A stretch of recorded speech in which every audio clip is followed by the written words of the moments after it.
Salut les filles, donc j'espère que vous allez bien. Alors aujourd'hui je reviens avec une vidéo sur les conseils beauté, donc j'espère que ça vous plaira et je vous laisse avec la suite. Alors conseil numéro 1, ce que je vous conseille c'est de vous faire 2 thés et de garder les sachets de thé et de les mettre au frigo et après vous les laissez poser en dessous vos yeux pendant 5 à 10 minutes et vous verrez déjà que vous aurez déjà meilleure mine et que vous aurez plus forcément trop de cernes. Donc si vous êtes cerné comme moi, je vous conseille de prendre du thé vert ou à la menthe. À la menthe ça sera beaucoup plus efficace parce que ça aura un effet frais et du coup vous aurez une sensation de bien-être et une sensation vraiment agréable et en même temps ça va permettre à la circulation du sang de fonctionner correctement au niveau des yeux, donc ça va vous donner plus un côté bonne mine et ça va vous faire du bien également. Après, conseil numéro 2, ce que je vous conseille également pour vos cernes, ce sont de prendre 2 cuillères, de les laisser au réfrigérateur ou au congélateur, laisser 5 minutes, voire 10 minutes, mais pas plus, et du coup vous les mettez en dessous vos yeux, vous vous mettez à l'aise, tranquille, et du coup vous verrez que ça va améliorer la circulation du sang et que ça va enlever, on va dire, diminuer les cernes, du coup vous vous sentirez mieux. Conseil numéro 3, ce que je peux vous conseiller également, c'est de boire de l'eau et vous rajoutez des rondelles de citron dedans, vous laissez... moi je sais que je le fais et quand je le fais, je mets mon verre d'eau avec le citron dedans toute une nuit, comme ça quand je le bois le matin, le truc il a bien eu le temps de pénétrer dans l'eau et ça fait vraiment du bien, vous vous sentez bien après et en plus de ça il y a beaucoup de vitamine B, plein de vitamines qui fait que si vous buvez ça déjà avant de déjeuner, vous allez voir que ça va booster votre organisme et que en plus de ça, ça enlève les graisses. Donc c'est vraiment très très bien, surtout pour celles qui veulent en général perdre un peu de graisse, et je vous conseille de faire comme ça, de boire à jeun un verre de citron, d'eau citronnée le matin et vous verrez que ça va mieux quoi. Conseil numéro 4, ce que je peux vous conseiller également, c'est de mettre de la vaseline juste ici ou du labello. Donc vous faites ça sur tous les recoins que vous souhaitez. En tout cas, moi j'en mets ici et ici. Et vous mettez votre parfum et cela va faire tenir le parfum beaucoup plus longtemps. Donc voilà, c'est une petite astuce. Le numéro 5, c'est de prendre une brosse à dents pour s'exfolier les lèvres. Conseil numéro 5, c'est de prendre une brosse à dents et de vous exfolier les lèvres avec, ça marche vraiment. Et c'est vraiment bien, moi je dis quand on n'a pas le temps, c'est le top. Et vous pouvez également vous en servir en tant que brosse à sourcils. Donc si vous n'avez pas de brosse à sourcils, une brosse à dents fera très très bien l'affaire. Conseil numéro 6, ce que je peux vous conseiller, c'est de prendre du talc. Pas du talc, mais de la poudre pour bébé et de vous la mettre au niveau de vos cils. Cela va permettre d'allonger vos cils et du coup ça sera beaucoup plus joli. Après, je vous conseille quand même de fermer les yeux parce que si la poudre rentre dans vos yeux, ça va pas être bon, faut éviter. Donc je vous conseille de fermer les yeux, de mettre la poudre et après de mettre votre mascara. Vous verrez que ça va vraiment allonger les cils. Conseil numéro 7, c'est de prendre un baume à lèvres et de vous en servir en tant que primeur. Donc comme ça va faire tenir beaucoup plus longtemps le maquillage et vous verrez que une base ne change rien à un baume à lèvres, c'est exactement la même chose. Donc je vous conseille d'essayer. Conseil numéro 8, c'est de prendre du dentifrice et de le poser sur votre bouton quand on a des boutons de règles. Vous posez sur votre bouton et vous verrez que en le laissant poser toute la nuit, il n'y aura quasiment plus rien le lendemain, donc voilà. Moi c'est ce que je fais depuis un certain moment et je vous avoue que ça marche. Donc en plus ça a un effet frais, c'est agréable, donc voilà. Alors votre crayon est trop sec, je vous conseille de le mettre au-dessus d'une flamme, peu importe laquelle, c'est-à-dire avec un briquet ou avec une bougie. Vous mettez au-dessus, mais vous ne mettez pas dessus sur la flamme, vous mettez juste au-dessus et vous laissez chauffer un tout petit peu et vous verrez que votre crayon sera déjà beaucoup plus intense et que vous aurez retrouvé toute la pigmentation du crayon. Votre fard à paupières n'est plus trop pigmenté ou vous voyez qu'il y a une couche un peu dessus qui fait que vous ne pouvez plus prendre la matière à cause d'un pinceau que vous avez mouillé au préalable et que vous avez trempé dedans. Bah du coup ça fait cet effet là. Donc je vous conseille de prendre un petit goupillon et de le gratter légèrement, mais vraiment très légèrement, et vous verrez que là votre fard à paupières aura retrouvé tout son pigment et vous pourrez enfin le réutiliser à nouveau. Quand votre mascara commence à devenir sec, je vous conseille de mettre de l'huile de ricin dedans. Vous allez retrouver votre mascara du coup et il n'y aura pas de perte. Mais par contre, je vous conseille de garder 3 semaines maximum parce que quand on rajoute du produit dans un produit déjà qui commence à être sec, on peut pas le garder plus de 3 semaines ou un mois après avoir mis le produit, et du coup en même temps l'huile de ricin va permettre de faire pousser vos cils, donc c'est un plus. Donc voilà, un petit conseil en plus. Après, ce que vous pouvez faire également, c'est quand vous avez plus de mousse à raser, je vous conseille de mettre un masque au niveau de où vous avez besoin de raser tout simplement. Et vous verrez que ça fonctionne super bien. Donc moi, j'avais un masque que je n'aimais pas du tout, mais vraiment pas du tout.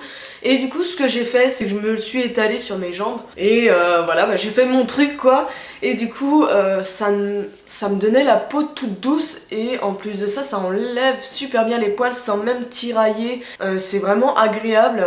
C'est même mieux qu'une mousse à raser, je trouve. Donc, après, c'est mon point de vue. Mais en tout cas, je trouve que c'est une bonne astuce qui fonctionne très très bien sur moi. Après, il y a également un petit conseil que je peux vous donner. C'est de mettre tout ce qui est crème, donc pas forcément que la crème contour des yeux au frigo, c'est vraiment de mettre toutes vos crèmes au frigo. Déjà ça va permettre de les conserver et en plus de ça vous aurez une meilleure efficacité au niveau de la crème et vous verrez vraiment un réel changement. Donc moi c'est ce que je fais en général et franchement c'est agréable. Vous avez besoin franchement d'avoir quelque chose de frais sur le visage, même s'il fait frais.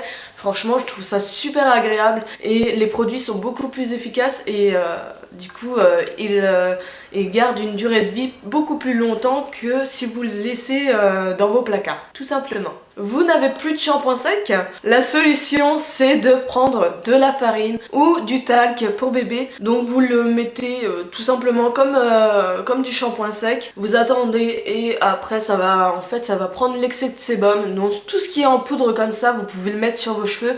Mais bon, lavez-vous quand même les cheveux après parce que franchement c'est pas top. Déjà le shampoing sec ça ne lave pas les cheveux, n'oubliez pas. Donc pour celles qui se lavent une fois par semaine les cheveux, franchement j'imagine même pas l'état de vos cheveux hein. Ça doit être bien noir à la fin de la semaine hein. Désolée mais je pourrais pas moi, je pourrais pas. Voilà bref. Passons. Après, vous prenez des grains de café et vous rajoutez du miel, vous mélangez et vous mettez ça sur votre visage. Vous allez voir que vous aurez un teint frais et éclatant. Pour éviter de perdre vos élastiques, je vous conseille de prendre un mousqueton et de mettre tous les élastiques sur le même mousqueton. Comme ça, quand vous cherchez vos élastiques, vous savez où ils sont. Et même s'ils sont dans une boîte, moi je trouve que ça fait déjà beaucoup plus propre, beaucoup plus organisé. Et ça fait au moins vous perdez pas vos élastiques, mis à part ceux que vous avez sur la tête. Autre astuce pour fixer vos sourcils, je vous conseille de prendre du baume à lèvres encore une fois et de prendre un petit pinceau et de l'étaler un petit peu partout sur vos sourcils afin de fixer le sourcil et vous verrez que ça tiendra toute la journée. Pour réussir votre trait d'eyeliner, je vous conseille de prendre soit du scotch, soit une carte, peu importe la carte, hein, et vous prenez la carte et vous mettez votre bout de scotch au niveau de l'emplacement. Alors sachez que les filles, faut pas mettre votre bout de scotch ici parce que là vous allez avoir un trait d'eyeliner super plat. Je vous conseille de prendre au niveau de la pointe de votre sourcil afin de faire quelque chose de très propre. Moi je sais que je n'ai pas besoin de ça.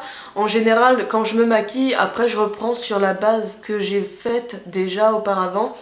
Et voilà, pour moi c'est beaucoup plus simple que de mettre un bout de scotch. Mais voilà, pour celles qui ne savent pas le faire, je vous conseille un bout de scotch ou une carte. Et pareil pour le contouring, prenez un bout de carte ou une règle, peu importe. Il y a plein d'astuces, donc même un pinceau, peu importe. Et vous le mettez au niveau... vous sentez l'os qui est ici et vous le mettez juste ici, juste en dessous de l'os. Vous verrez, vous touchez et vous verrez que vous allez sentir votre os et vous le mettez juste ici. Voilà, comme ceci. Donc comme ça va permettre de faire un tracé correct. Et après vous estompez bien évidemment parce que sinon les gens ils vont se dire mais pourquoi elle a un gros trait comme ça? La meuf elle s'est totalement ratée quoi. Donc voilà, c'est des petits conseils que je peux vous donner avec grand plaisir. Vous avez mis du mascara juste ici, au-dessus. En fait, vous avez fait votre maquillage et tout, vous avez tout bien terminé comme il faut. Et là, bam, catastrophe. Il y a du mascara juste ici. Mon Dieu. En général, c'est comme ça. Moi, l'astuce que je fais tout le temps, à chaque fois que j'ai du mascara comme ça, j'attends qu'il sèche et après j'enlève avec un coton-tige tout simplement. Que ça soit pour le haut ou pour le bas, je fais tout le temps ça et franchement ça n'enlève pas le maquillage. Donc mis à part si vous avez mis, si vous avez fait un peu comme moi avec du noir, vous allez devoir retoucher un petit peu mais légèrement et franchement c'est vraiment génial comme astuce. Surtout ne le mouillez pas parce que là ça va vraiment tout enlever et ça va faire catastrophe sur votre visage. Donc je vous conseille de prendre un coton-tige sec et après d'enlever une fois que c'est sec le mascara. Comme ça vous allez voir que il n'y aura plus de dégâts. Après, autre conseil, c'est quand vous mettez trop de blush. Donc en général, ça arrive quand on est dans notre salle de bain et que c'est pas du tout éclairé, on met une tonne de blush et on s'en rend compte après. Donc moi, ce que je vous conseille, c'est de prendre votre éponge, votre beauty blender, et de tapoter tout doucement. Et vous allez voir que ça va estomper le maquillage et du coup, ça va faire moins... il y aura beaucoup moins de pigmentation sur votre peau et du coup, ça va faire beaucoup plus naturel. Vous n'avez pas d'highlighter, ce que je peux vous conseiller c'est de prendre un fard à paupières doré ou pas trop doré mais un peu couleur chair et clair mais voilà avec des irisés dedans mais très léger et vous mettez juste ici et après vous pouvez également vous en servir en tant que fard à paupières comme ça fait un genre de raccord et ça fait super joli. Donc si vous n'avez pas d'highlighter c'est la bonne alternative pour être toute belle. Après une autre chose que je peux vous conseiller si vous avez les cheveux secs, cassants, abîmés, tout ce que vous voulez, je vous conseille de faire un masque à la banane. Donc vous rajoutez de l'huile d'amande douce dedans, vous faites un mélange, vous faites comme une purée et du coup vous laissez poser en genre de masque sur votre chevelure et après au bout d'une demi-heure vous rincez, vous verrez le résultat sera fabuleux. Après si vous souhaitez également avoir des ongles blancs qui sont pas jaunis par le vernis, qui font vraiment propre, je vous conseille de de presser des jus de citron tout simplement et de les tremper dans le jus de citron pendant 15 minutes et vous verrez que le résultat sera fabuleux. Ou après vous pouvez également prendre le jus de citron et rajouter du bicarbonate dessus en frottant avec une brosse à dents. Vous verrez que ça aura une action, sur votre ongle et ça va permettre de blanchir vraiment l'ongle avec le bicarbonate. Donc voilà, tout simplement.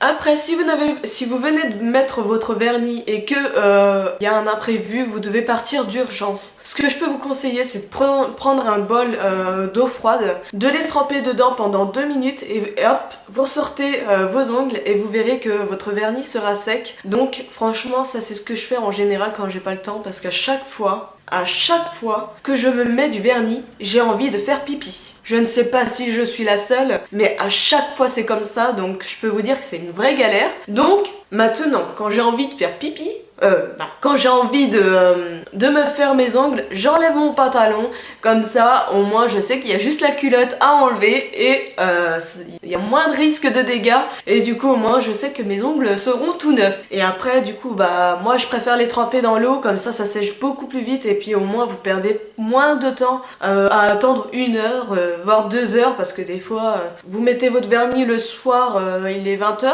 vous allez vous coucher, paf, le lendemain matin vous avez toutes les marques des draps et tout que vous avez, quand vous avez dormi, il y a la marque des draps qui s'est posée dessus et du coup vous êtes dégoûté et vous êtes obligé de recommencer. C'est génial.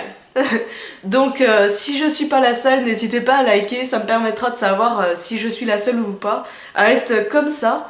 Après, ce que je vous conseille également, c'est si vous avez du vernis transparent, je vous le conseille de le mettre sur vos bijoux, on va dire en toc, façon de parler, mais vos bijoux qui n'ont pas forcément de valeur et qui s'abîment vite, de mettre du vernis transparent dessus, donc ça va les protéger. Et en plus de ça, pour celles qui sont allergiques au nickel, ça va permettre de protéger votre peau et du coup vous n'aurez pas de réaction allergique. C'est pareil si vous êtes allergique au nickel. En général, au niveau de votre ceinture, ça vous fait des marques, ça vous gratte, c'est horrible parce que au bout de la ceinture, vous avez du nickel et du coup, c'est ce qui vous gratte. Donc, ce que je vous conseille, c'est de mettre du vernis également sur la ceinture et vous verrez que vous n'aurez plus de démangeaison et ça va permettre de protéger votre peau contre le nickel. Après, ce que je peux vous conseiller également, c'est de couper une rondelle de citron et de faire comme un genre de... comme si vous étalez de la crème, mais en faisant des mouvements circulaires sur votre zone T, c'est-à-dire le nez, le début de joue, ici, là, parce qu'en général, on a plein de points noirs. Et cela va permettre d'enlever tous vos points noirs. Donc moi je vous conseille de laisser agir ça pendant toute une nuit. Donc vous faites votre petit truc, paf, vous mettez comme ça, vous faites vos mouvements circulaires, hop, vous laissez sécher et vous laissez poser toute la nuit. Puis après le lendemain matin vous rincez et vous verrez que vous n'aurez plus grand chose sur votre peau. Je dis pas plus rien parce que c'est faux. Ça va enlever vraiment les points noirs et vous verrez que votre peau sera beaucoup plus nette. Donc voilà, ma vidéo est terminée. Donc j'espère qu'elle vous aura plu. Si elle vous a plu, n'hésitez pas à me le dire en commentaire. Et surtout, si vous souhaitez voir d'autres vidéos de ce genre sur ma chaîne, n'hésitez pas à liker, comme ça je saurai à peu près qui veut pas. Donc voilà, en tout cas je vous fais d'énormes bisous et je vous dis à très bientôt. Bye bye.